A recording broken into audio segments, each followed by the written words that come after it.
I heard another man's name in my wife's sleep, so I followed her. You know how people say that marriage is built on trust?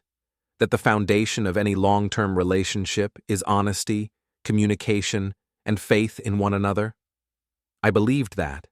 I lived by that. For 12 years of my marriage, I never doubted my wife, never questioned her loyalty, never let suspicion creep into my mind. Until that night. That night when I was lying in bed next to her, half asleep, and I heard her whisper a name. A man's name. A name that wasn't mine. And that's when my world tilted. That's when something inside me cracked. Let me back up for a moment.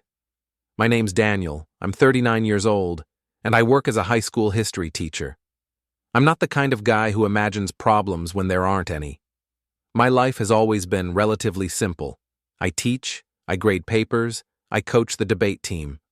I come home, I cook dinner a couple nights a week, and I spend the rest of the time with my wife, Emily, and our 10-year-old daughter, Sophie.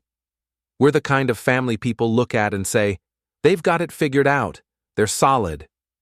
Emily and I met in college.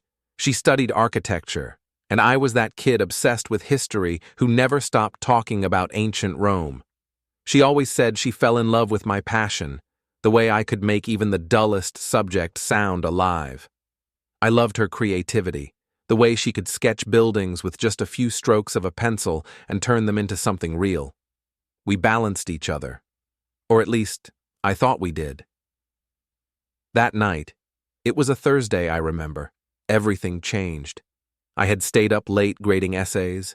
Emily had gone to bed earlier, exhausted from a long day at her firm. Around midnight, I slipped into bed next to her. She was asleep, her breathing steady, her face relaxed in the dim light from the street lamp outside.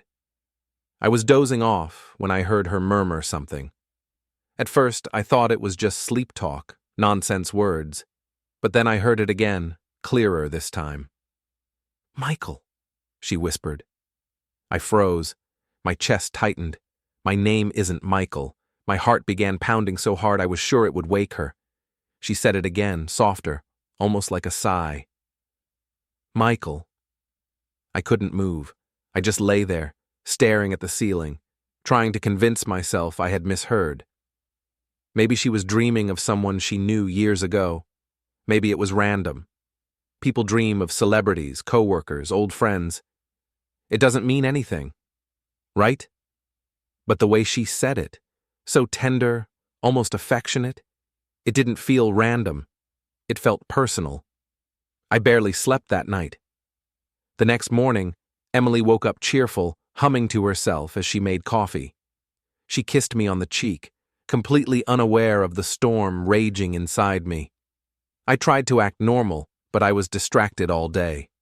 In class, I caught myself staring blankly at the whiteboard, my students' voices blending into background noise. Who was Michael?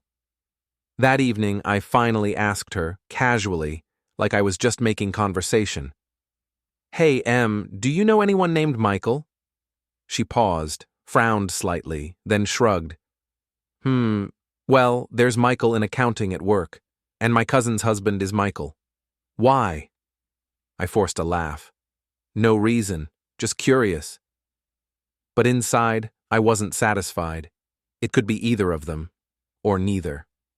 The uncertainty gnawed at me. Days passed, but I couldn't shake it.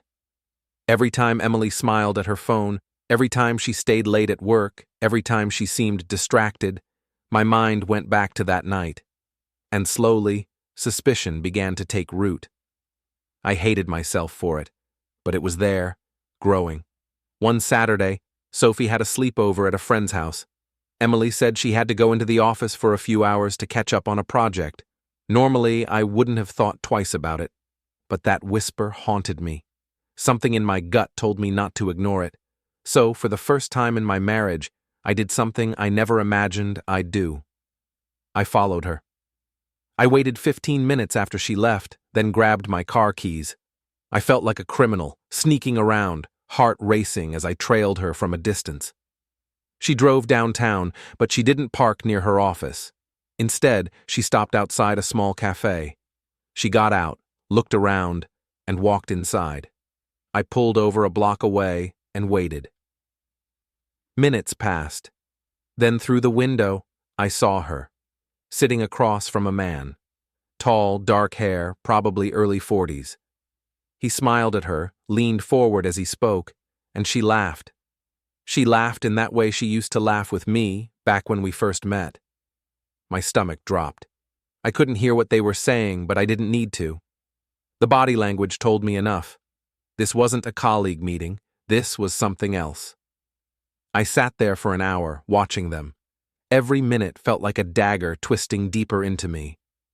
Finally, they stood up. He touched her arm as they walked out together. Not just casually, intimately. I ducked down in my seat, my heart hammering as they walked past my car. And that's when I heard it. He called her name. Emily. And she smiled.